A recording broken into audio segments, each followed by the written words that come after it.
Bismillahirrahmanirrahim. Assalamualaikum warahmatullahi wabarakatuh. Hadirin pemirsa dimanapun Anda berada, pada kesempatan kali ini kami akan bercerita tentang sosok Imam Abu Hanifah, seorang imam besar, seorang imam yang disebut dengan imamnya para imam. Kenapa? Karena beliau adalah merupakan imam mazhab yang pertama, seorang imam yang terkenal dengan kewaraan dan kezuhudannya, keluasan ilmunya. Akan tetapi pada suatu ketika beliau berjalan di kota Baghdad, beliau berpapasan dengan seorang anak yang sedang memakai sepatu dari kayu atau terompa dari kayu. Dengan sangat lemah lembut Imam Abu Hanifah menasihati anak itu dengan mengatakan, "Wahai nak, hati-hati dengan terompamu itu, jangan sampai engkau tergelincir." Masya Allah, sang anak ketika mendapatkan teguran dengan penuh kasih sayang, langsung mengucapkan dengan kata-kata, "Terima kasih Tuan atas nasihatmu." "Wahai Tuan, bolehkah saya bertanya, siapakah Anda?" Maka Imam Abu Hanifah mengatakan, "Namaku Nu'man." Hadirin, Imam Abu Hanifah nama beliau adalah Nu'man bin Thabit. Lantas ketika mendengar nama tersebut, seorang anak kecil yang mungkin menurut kita tidak banyak mengetahui tentang keilmuan atau tentang sosok para imam-imam besar, anak itu lantas melontarkan suatu kata, "Oh, jadi andalah orang yang disebut dengan Imam Al-A'zam, seorang imam yang bergelar imam yang agung." Apa jawab Imam Abu Hanifah? "Wahai nak, itu orang yang memberikan gelar itu kepadaku. Mereka yang memakaikan gelar itu kepadaku." Mungkin kalau kita dipanggil dengan ungkapan seperti itu, Bapak Ibu hadirin pemirsa yang budiman, langsung merasa bangga kita. Tapi Imam Abu Hanifah dengan ketawaduannya mengatakan, "Wahai nak, gelar itu bukan aku yang memakaikannya. Orang-oranglah yang memakaikannya, yang menyebut aku sebagai Imam Al-A'zam." Maka anak itu mengatakan, "Wahai imam, hati-hati dengan gelarmu, jangan sampai engkau tergelincir ke neraka. Kalau sepatu dari terompa yang aku pakai ini, dari kayu ini, mungkin hanya menggelincirkan aku di dunia, tapi gelarmu itu bisa saja akan menggelincirkanmu ke neraka jika disertai dengan kesombongan dan keangkuhan."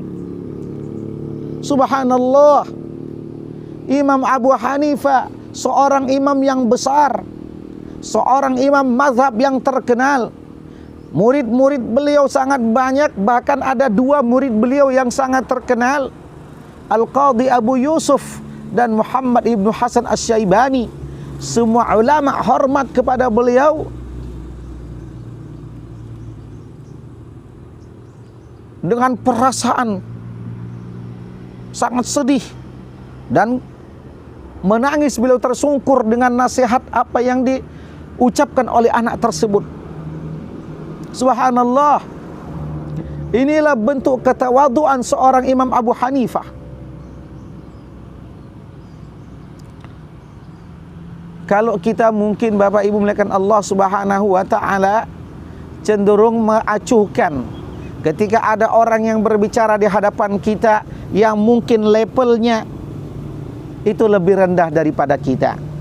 Sering kita mencuekkan ketika kita mungkin ada orang yang memberikan tausiah, taujih kepada kita yang secara level dalam suatu tatanan, suatu masyarakat atau kedudukan, kita sering mengacuhkan hal yang demikian.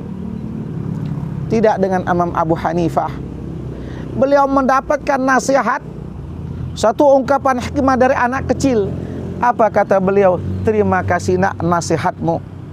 Nasihatmu itu sangat berbekas dalam diriku. Maka Imam Abu Hanifah setelah itu kembali ke rumah dan kemudian beliau sadar dan langsung mengevaluasi diri. Jangan-jangan apa yang disampaikan oleh anak kecil tadi memang ada pada diri beliau.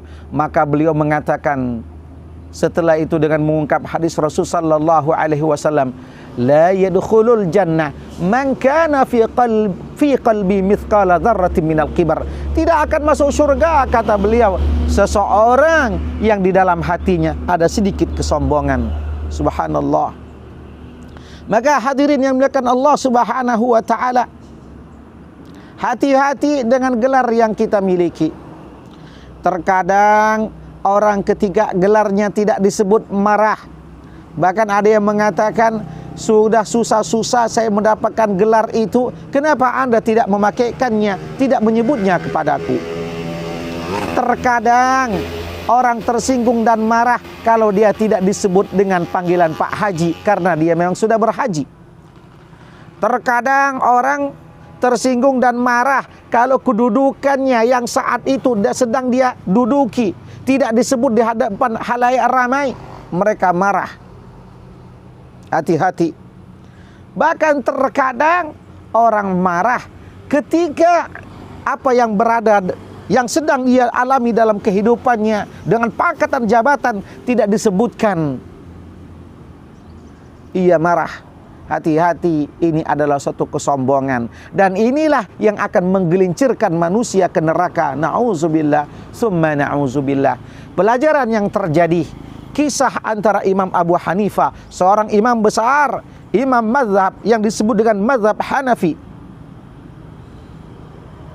berterima kasih dengan ungkapan seorang anak kecil yang telah mengatakan, wahai imam, hati-hati dengan gelarmu, jangan sampai dengan gelarmu itu menggelincirkan engkau ke neraka.